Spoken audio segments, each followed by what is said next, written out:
Did you know that in 1912, something fascinating happened that perfectly demonstrated the Ben Franklin effect? Theodore Roosevelt, the 26th President of the United States, was in a heated battle for re-election.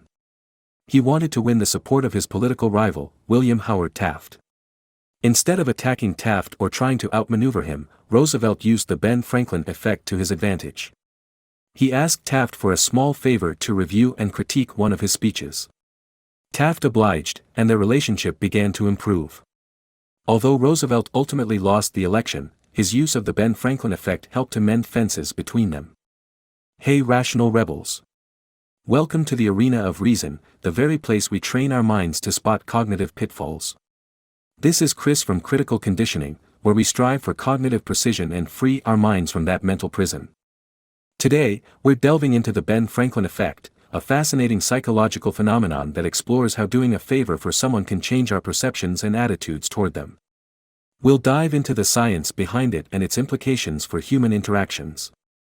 Before we dive into this intriguing topic, remember to hit that like button, subscribe to our channel, and ring the notification bell to stay updated with our mind-strengthening content. If you find our podcast valuable, consider supporting us through PayPal using the link in the description. Your support helps us continue our mission of promoting rational thinking. Also, please share this episode with someone you know who might be interested in understanding the Ben Franklin effect. Let's share knowledge together. Let's get started. The Ben Franklin effect is a psychological phenomenon where you start to like someone more after you've done them a favor. It might seem counterintuitive, but it's a well-documented and fascinating part of human behavior.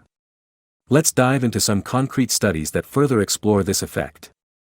Study 1. In 1969, researchers John Jecker and David Landy conducted a study to investigate the Ben Franklin effect.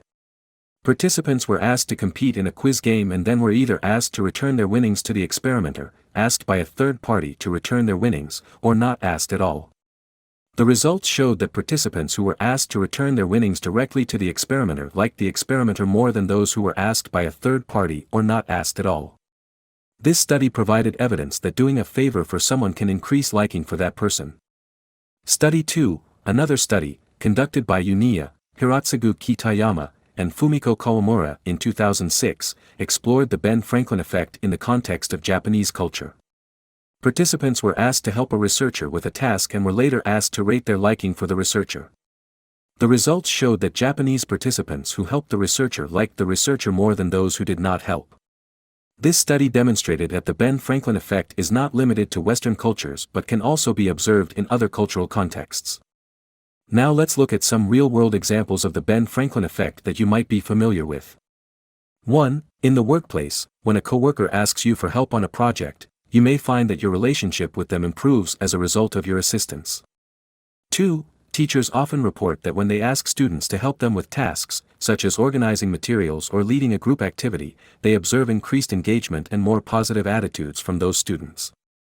3. In friendships, offering support or assistance during challenging times can lead to stronger bonds and increased feelings of closeness.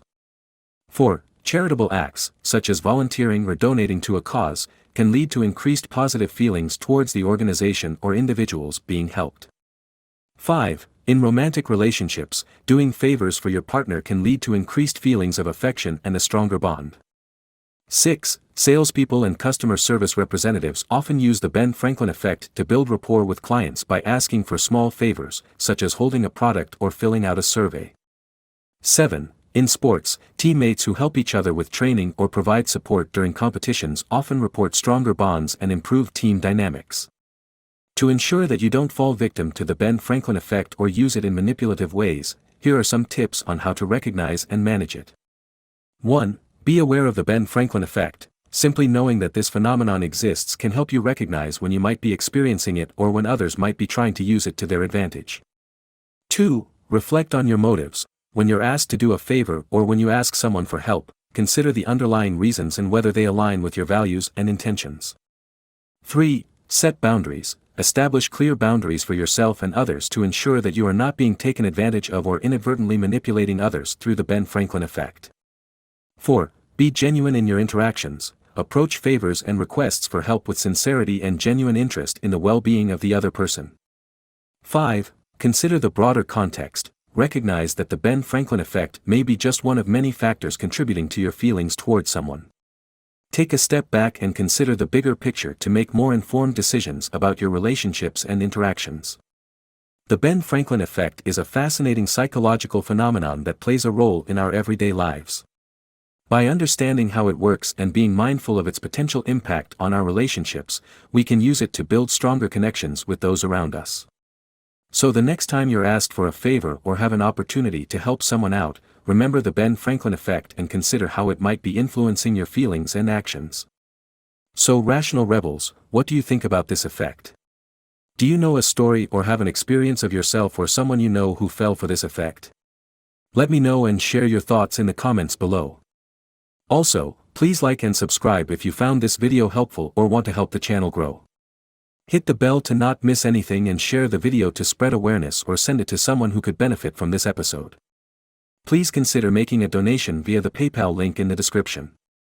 Your support means the world to me and helps create more critical thinkers in this world.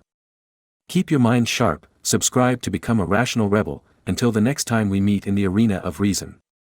This is Chris from Critical Conditioning, signing off.